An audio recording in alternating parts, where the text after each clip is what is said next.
I'm their father, not your ATM. At 27, everything felt under control. My career was on track, I stayed active at the gym, and weekends were reserved for quality time with a tight-knit group of friends.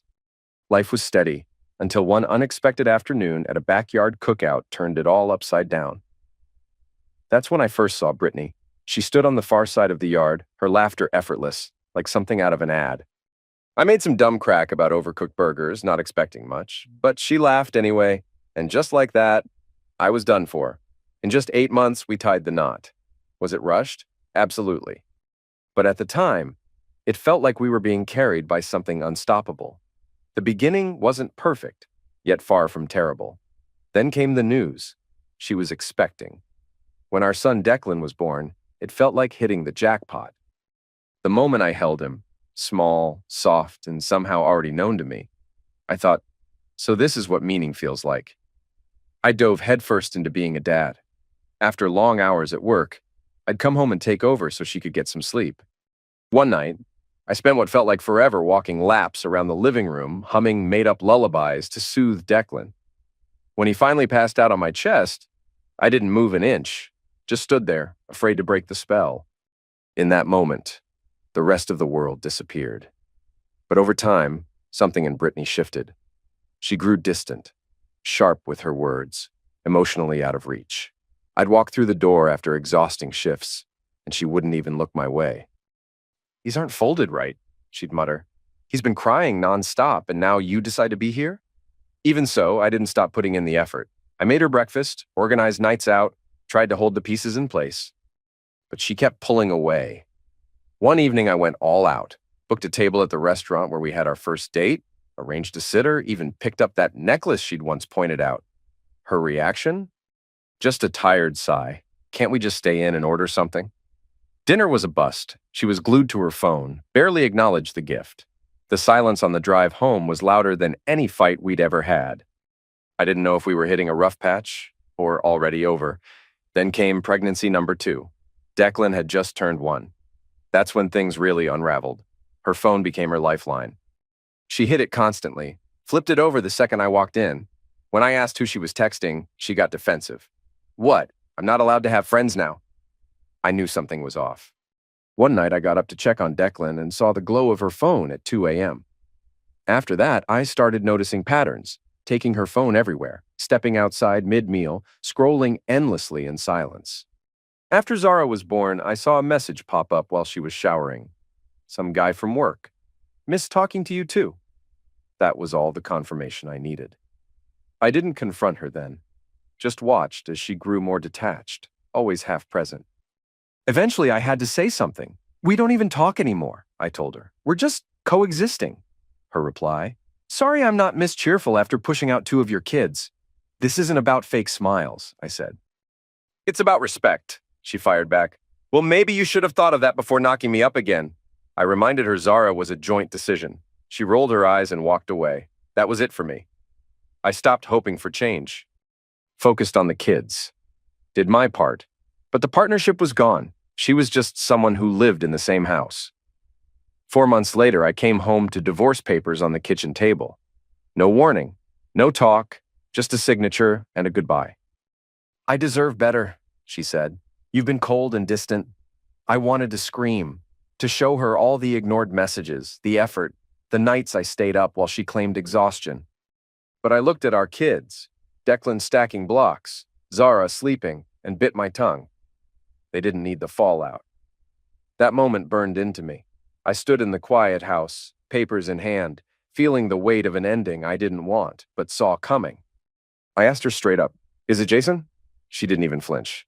"This isn't about anyone else. We're just not working." No denial, which told me everything. We split things evenly. Assets, custody, no child support. We both worked and agreed to keep it fair. But signing those papers felt like giving away a piece of myself I'd never get back. The move-out hit hardest. I found a small apartment nearby, and the first night there, alone, was brutal.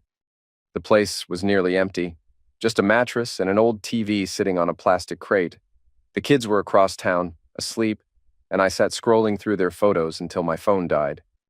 Then I sat there in darkness, wondering how my whole life fell apart so fast. Those early single dad days, pure chaos. I'd be so excited to see the kids, only to feel instantly overwhelmed managing a baby and a toddler solo. The first time Zara got a fever, I freaked and called my mom at 2 a.m. She talked me down and assured me it was normal. I stayed up all night watching Zara breathe. By morning, she was fine and I knew I could handle it. At first, swapping the kids between homes was uncomfortable. We met in a Starbucks parking lot, barely making eye contact as we handed off car seats and diaper bags. Declan would sometimes cry when I left him. It broke me. Zara was still too young to understand, but Declan clearly knew things weren't right. "Why don't you live with us anymore, Daddy?" he asked one day, completely serious. "How do you explain a broken marriage to a 2-year-old? Mommy and Daddy still love you a lot, but we realized we're better at being parents when we live in different homes." He thought about it for a second. "Can I have 2 bedrooms now?" Kids are unreal, tougher than they get credit for.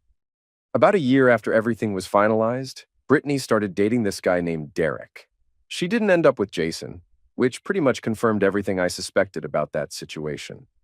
Derek strutted around like he invented fatherhood. He called himself a part-time marketing consultant, which meant he worked maybe 20 hours a week while Brittany handled most of the bills. They got married when Declan was 4 and Zara was just 2. Out of nowhere, my kids had a stepsister, Lyra, same age as Declan, and later, Brittany and Derek had a son named Nathan, who's now 7. I first crossed paths with Derek at a preschool drop-off. I was helping Declan hang up his backpack when this dude strolls up in an Ed Hardy shirt. Yes, in 2016, and Brittany at his side. "Oh, you must be the ex," he said with a smirk, reaching out to shake my hand. "I'm Derek." "Heard a lot about you." I gave him a quick handshake. "Can't say the same." He chuckled way too hard. "Well, the kids are great. Declan's been teaching Lyra how to build with Legos. They're like best buddies." The way he said it, like he already claimed Declan as his own, made my jaw tighten. But I kept my cool for my son's sake. "That's good. Declan's always been generous," I said, patting his head. I'll never forget the first time I dropped the kids off at their house after the wedding. Brittany had this handmade sign on the front door that read, "The Johnson Ellis Blended Family." Everyone's names in painted letters. Mine was nowhere to be seen. Even though it's my last name too. I didn't say a word, not worth it. What really got me was when Declan casually brought up Daddy Derek at dinner. "Daddy Derek's gonna teach me how to ride a bike," he said, mid-slice of pizza. I nearly choked. "Who's Daddy Derek?" "Mom's husband," he answered, like it was the most obvious thing. "She said I can call him that since he's kind of like my other dad now." I had to step outside for a moment to breathe. When I returned, I kept my voice calm. "Hey, bud, you know I'm your dad, right? Maybe it'd be easier if you just called him Derek." He just shrugged. "Mom says I have to call him Daddy Derek to be polite." That night, I texted Brittany, "Can we talk about Declan calling Derek Daddy?" "I'm not okay with it." An hour later, she replied, "It was Declan's choice. Don't turn this into a thing." I knew that was a lie, but what could I do? Telling my son what to call someone would only confuse him more. So once again, I bit my tongue. Meanwhile, I was working my tail off to give my kids a steady home. I got 2 promotions, saved like crazy, and eventually bought a small but solid house in a great school district. My life became centered around giving Declan and Zara everything I possibly could. Derek, man. This guy really had the nerve to throw snide little comments every time we ended up at the same school event. One time, during parent-teacher night, I was standing by the science fair display. Declan had made this awesome robotic arm that could actually grab marbles. Derek came over and posted up right next to me. "Hey, how's the new ride?" "Must be nice not having to worry about extra mouths to feed when you're only looking after 2, he said, with a smug little grin. Never mind that I was driving a 5-year-old used Honda. But sure, man. "It runs," I said flatly, keeping things civil. He gave a self-satisfied smirk and added, "Some of us know what sacrifice looks like in a big blended family," flashing a watch that probably cost more than I made in a month. I didn't say anything. I just walked away. Stuff like this happened often, but I held my tongue for the kids. There was this one field trip I signed up to chaperone. So did he. 6 hours of listening to him brag about their upcoming Hawaii vacation, the expensive gaming system he bought all the kids, and how tough yet rewarding it is raising 4 children. He kept calling Declan and Zara our kids when chatting with other parents. I clenched my jaw every time. At lunch, He sat across from me while the kids ran off to the playground. "You know," he said, peeling open his overpriced organic sandwich, "this back and forth thing is tough on the kids." Brittany and I were thinking it might be healthier for them to have one steady home and just visit you on weekends. I nearly spit out my drink. "Come again?" He lifted his hands. "Hey, no offense. Just talking about what's best for the kids. My parenting schedule isn't up for negotiation, especially not with you," I said firmly, keeping my voice low so the kids wouldn't hear. He gave a casual shrug. "Just thought you'd want to know. Brittany says you've always put the kids first." I wanted to flip the whole table. Instead, I got up and went to hang with my kids, who were cracking up on the jungle gym, not exactly looking distressed. Things really started boiling over when Brittany expected me to act like I was responsible for all her children. It began subtly, like asking me to bring a birthday gift for Derek's daughter when I came to pick up Declan and Zara. "Don't you think it's mean to walk in with presents for just 2 kids while Lyra stands there empty-handed?" she'd ask, like I was the Grinch. Then it turned into her hinting that I should include Lyra on weekend outings with my kids. "It's confusing when you only take 2 of them," she insisted. "They're siblings now." I tried to handle it calmly. "I'm glad they're close, but I have limited time with Declan and Zara. I want to give them my full attention." That didn't go over well. "Wow, way to make a child feel left out. Real mature," she snapped. The guilt trips were nonstop. I stayed firm, but somehow I always ended up the bad guy. Meanwhile, every time I picked up the kids, they were raving about how Dad Derek took them to Disney or on ski trips with their real family. One drive home, Declan was unusually quiet. When I asked him what was wrong, he finally spoke up. "Mom and Derek were talking about you last night. They didn't know I was listening." My stomach dropped. "What did they say, buddy?" He stared out the window. "Derek said you don't care about the whole family. Just about being the fun parent." I gripped the steering wheel so hard my fingers went numb. "That's not true, Declan. I love you and Zara more than anything." "I know," he said quietly. "I told Mom that was mean. She told me not to repeat private stuff." I had to pull the car over. I was shaking. I turned around to face him, took a breath, and said, "Declan, you should never feel stuck between us. If anything ever bothers you, you can always talk to me. No secrets." He nodded, and I could see the tension lift off his shoulders. The constant digs about me not being part of their real family were infuriating, but I never brought it up to the kids. They didn't need that kind of drama. As they grew older, Brittany's financial demands only got more ridiculous. When Declan and Zara were 7 and 5, they both started showing incredible academic promise. I found a fantastic STEM-based private school called Westridge Academy. It wasn't cheap, $12,000 per year per child, but the education was worth it. I offered to pay their full tuition, no strings attached, but instead of being thrilled, Brittany made it about Lyra. She said it would be unfair if Lyra couldn't attend to and accused me of being divisive. Then she actually suggested I pay for all 3 kids. I stood my ground. I said I'd cover Declan and Zara's costs, and anything beyond that was their responsibility. She was furious. But in the end, they enrolled Lyra anyway, with help from Derek's parents. This kind of thing happened over and over. Every cost, every gift, every opportunity I gave my kids became a tug of war where I was expected to fork over more for her new family. Then last spring, I hit my breaking point. Declan and Zara, absolute geniuses by the way, got accepted into Tech Future, a top-tier summer tech program in Colorado. Only 40 kids in the country made it, 40, and 2 of them were mine. Declan, a little coding wizard, was building Minecraft mods before he turned 10. Zara? She built a robot that could sort garbage and took first place at the state robotics meet. I was so incredibly proud I thought I'd explode. They worked nonstop, writing essays, making videos, building prototypes to get in. I still remember application night. We were all at my kitchen table. Declan was triple-checking spelling, and Zara was bouncing around, uploading footage of her robot. "What if we don't get picked, Dad?" Declan asked, hovering over the submit button. "Then we try again next year," I said. "But I think you've got this." When the acceptance emails came a month later, we were at my place. I let them check the inbox after dinner. The way they screamed when they saw "congratulations" could have broken windows. Zara danced on the couch. Declan reread the email 5 times like he couldn't believe it. To celebrate, I took the kids out for ice cream and promised I'd get them new laptops for camp. They lit up with excitement. It was one of those moments that makes all the late nights and missed luxuries worth it. Camp wasn't cheap, $7,800 each, plus airfare and equipment. Altogether, close to $20K. But I didn't hesitate. I'd been budgeting for opportunities like this since the divorce. Driving a clunker, renting a smaller place, skipping out on trips, all so they could have something amazing. During our regular co-parenting sit-down, I brought it up to Brittany. Her response instantly made my stomach tighten. No, I'm proud of them, no celebration. Just this cold, calculating glint in her eye.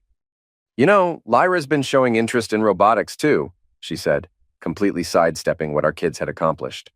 I nodded slowly, already dreading what was coming. Wouldn't it be great if all three of them got to go? She said with a smile that didn't reach her eyes. I took a long drink of my coffee and replied, Brittany, this isn't a group outing. Declan and Zara earned their spots in a program they worked hard to qualify for. She leaned in like she was about to deliver a big secret.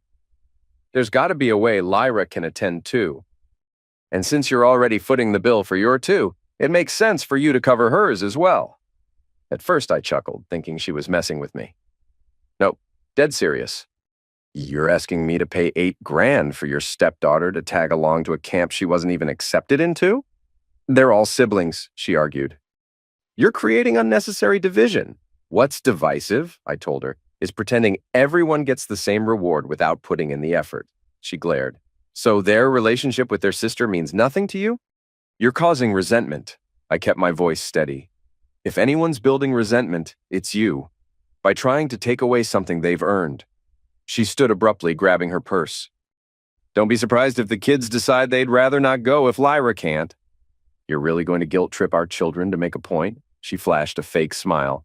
Just saying, families should support each other. Maybe you forgot how that works. I left that coffee shop shaking, not from fear, but from trying not to flip the table. The sheer audacity was unreal. The next day, Declan called. He sounded torn. Apparently, Brittany told him maybe he and Zara shouldn't attend if Lyra couldn't go too. Typical emotional blackmail. I told him that they'd earned this opportunity and it was okay to enjoy it. He needed that reassurance. After the call, I texted Brittany, asking her to stop playing mind games. She replied with a thumbs down emoji. Pure class. But of course, that wasn't the end of it. Brittany never lets a guilt trip die quietly. 2 days later, I was at work, wrapping up a huge presentation, when a message from Derek popped up. We need to discuss your role in supporting our household. I nearly spit my coffee. Seriously? I ignored it, assuming it was just more nonsense. But that Friday, when I came to pick up the kids, Brittany handed me a printed spreadsheet and a typed note, like we were doing business in the Stone Age. While the kids grabbed their stuff, I skimmed the page. It laid out half their $2,400 rent. The claim? My neighborhood was too upscale, and it was emotionally disruptive for Declan and Zara. Therefore, I should chip in to balance things out. I calmly reminded her that their housing, their bills, their choices, none of that was my responsibility. She argued back that it was about what's best for the children, as if I hadn't already given up countless comforts for their sake. Then Derek strolled in like her backup singer and said, "A real man would take care of the entire household." That was the breaking point. He had the gall to lecture me about masculinity while asking for money. I don't get violent, but at that moment, I understood how someone could. You know what a real man does, Derek? I said, stepping closer. He pays his own bills instead of asking his wife's ex to cover them. His face turned red. Careful. The kids are nearby. Then maybe don't start crap during pickup, I snapped. And by the way, a real man doesn't drag kids into his money grabs. Brittany jumped in. This isn't some shakedown. It's called co-parenting. But you clearly only care about yourself. I couldn't help but laugh. You think co-parenting means I pay your rent? No. It means I provide for my kids, Declan and Zara, not Derek's child, not your baby, mine. I called the kids over, and we left. As I pulled out of their driveway, I saw Brittany and Derek standing in the doorway, looking annoyed that their little setup didn't work. My grip on the steering wheel tightened. You okay, Dad? Zara asked from the back seat. I forced a smile. Yeah, sweetheart. Just trying to pick a good movie for tonight. Later, with the kids asleep, I sat out on the back porch with a cold beer, my mind racing. I ended up calling Phil, my best friend, who went through something similar. Tell me the truth, I said. Am I the jerk here? Should I be covering their expenses too? Nope, he replied without pause. You take care of your kids, school, doctor's visits, the essentials. That's on you. Their rent? Their problem. But what if my kids feel the difference between the homes? I asked. Are they hungry? Do they have clothes and a warm bed? Yeah, always. Then they're fine. He added, kids don't care how many square feet your house has. They care about feeling loved. Don't let them gaslight you into thinking otherwise. And he was right. Deep down, I knew he was. Still, the constant emotional pressure was exhausting. It made me second-guess myself. Was I being cold? Was I really hurting my kids by refusing to buy into the perfect blended family charade? I barely slept that night. But eventually, I reminded myself, setting boundaries doesn't make me a bad father. It makes me a responsible one. I had no idea that whole rent stunt was just the opening act for what was coming. A week later, I walked into what I thought would be a standard meeting with the school staff, coffee in hand, expecting an update on how my kids were doing academically. Instead, I stepped into what felt like a setup. Sitting there already were Brittany, Derek, and the school counselor, all with grim expressions. Turns out Brittany had turned the meeting into a surprise intervention. She started laying into me, claiming that my uneven parenting was taking an emotional toll on the kids because I only took Declan and Zara on trips, didn't include Lyra, and lived in a more comfortable neighborhood. Basically, I was being accused of refusing to play along with their fantasy of a picture-perfect blended household. Then Derek chimed in, holding up his phone and flipping through pictures from their recent vacation in San Diego. See how happy all 4 kids are? He said. But then when you only include Declan and Zara, it creates unnecessary division. My face burned. Every part of me wanted to get up and walk out, but I stayed seated. Brittany followed up like she was performing in a courtroom drama, complete with fake tears. Declan came home in tears because he felt bad Lyra couldn't join him at camp. Total nonsense. That kid had been bouncing around with excitement for weeks. Then Derek doubled down. Zara's been acting out. It's probably because she feels singled out compared to the others. This, coming from a guy who probably couldn't even tell you what after-school club she was in. That's when I'd had enough. At my home, I said clearly, Zara has one sibling, her brother Declan. That's not confusing. That's the reality we agreed to in the divorce. Brittany immediately fired back.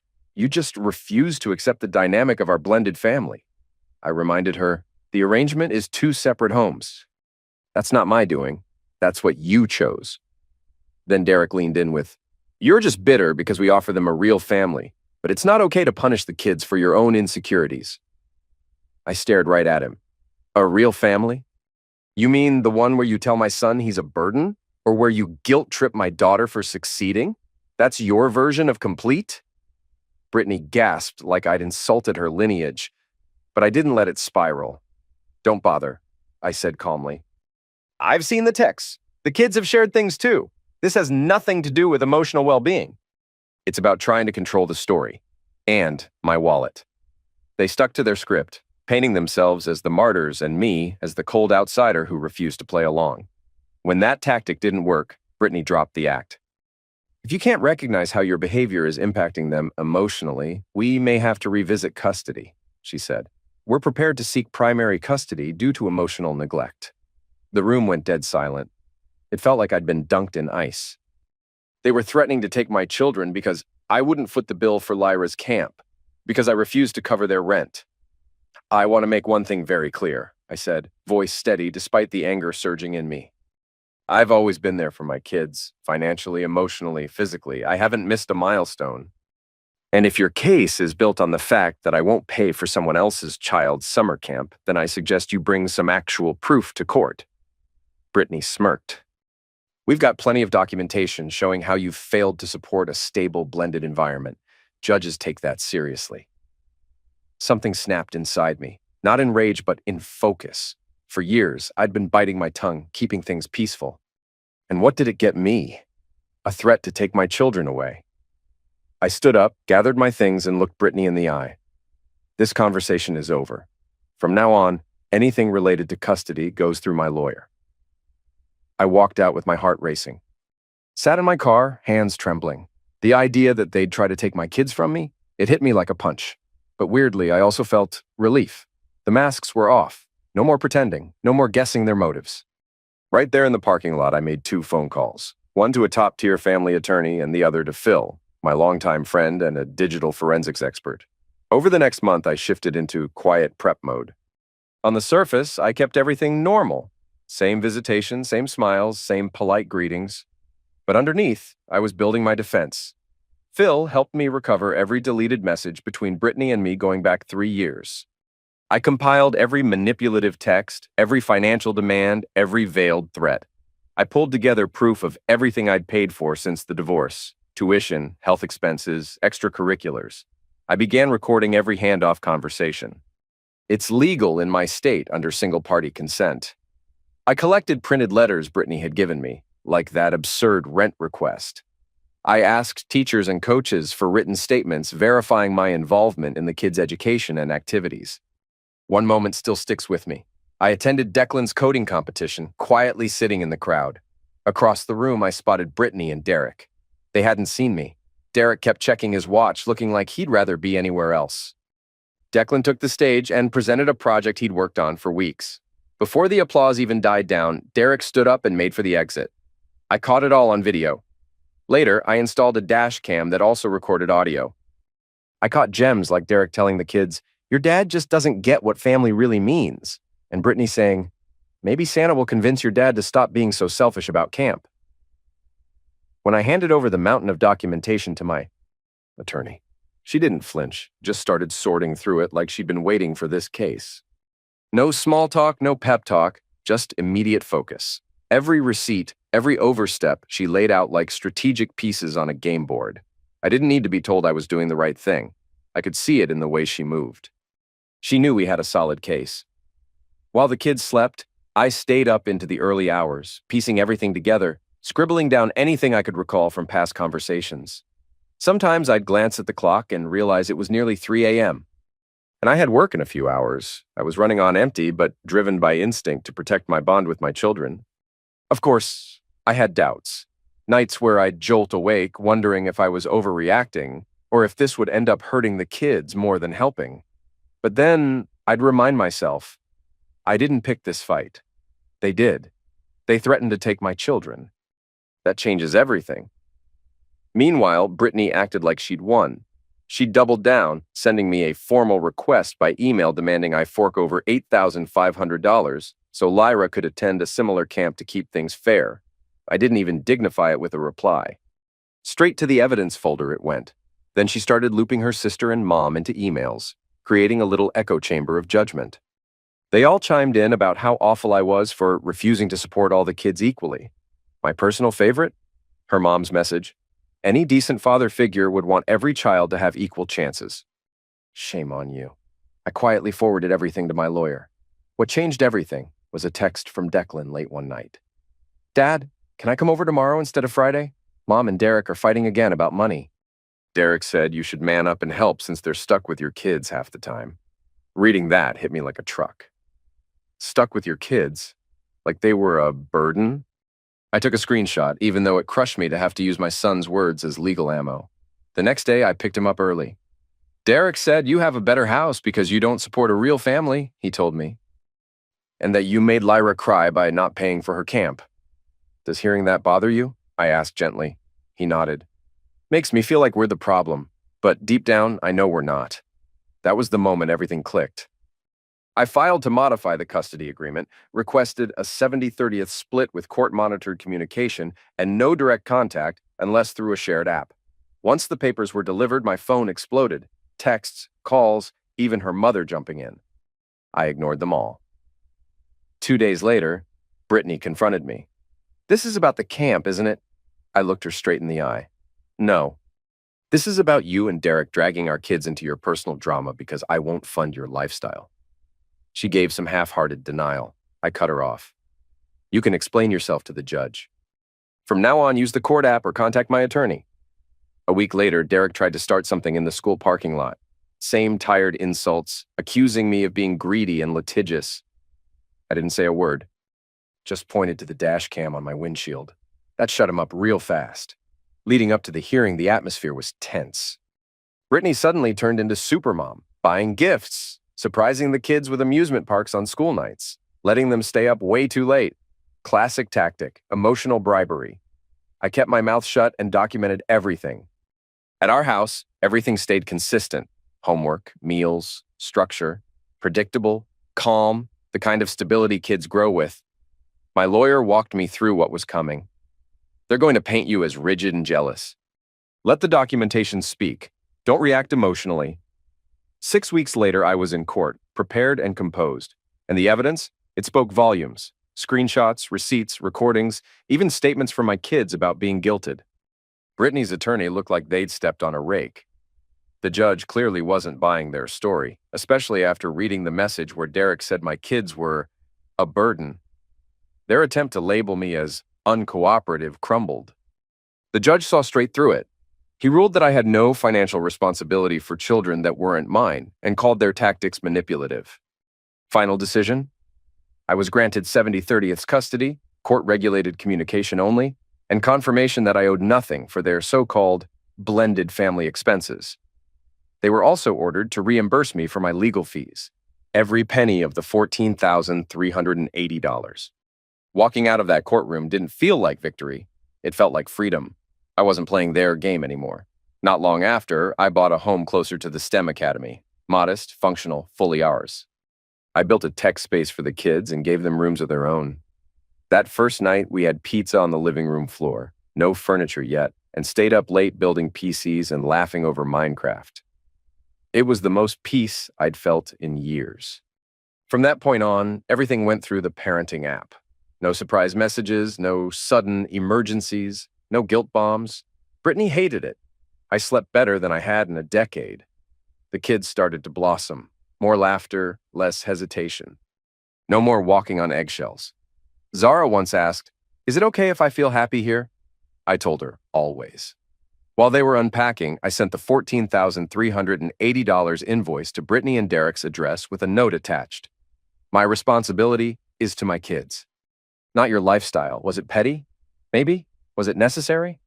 Absolutely. Declan and Zara crushed tech camp. Both were invited back as junior mentors. I sent their acceptance letters through the app. No comments, just facts. Now, 6 months out, life is finally steady. Declan got into an elite teen coding program. Zara's robotics team is competing nationally. And me? I'm remembering who I am without all the chaos.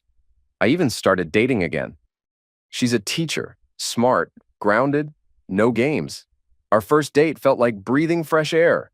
No family court talk, just real connection. But the moment that made everything worth it? While we were coding together one evening, Declan looked up and said, "I'm glad you stood up to Mom and Derek. Things were getting weird before." That's when I knew this wasn't just survival anymore. This was rebuilding. And this time, no one's draining me dry.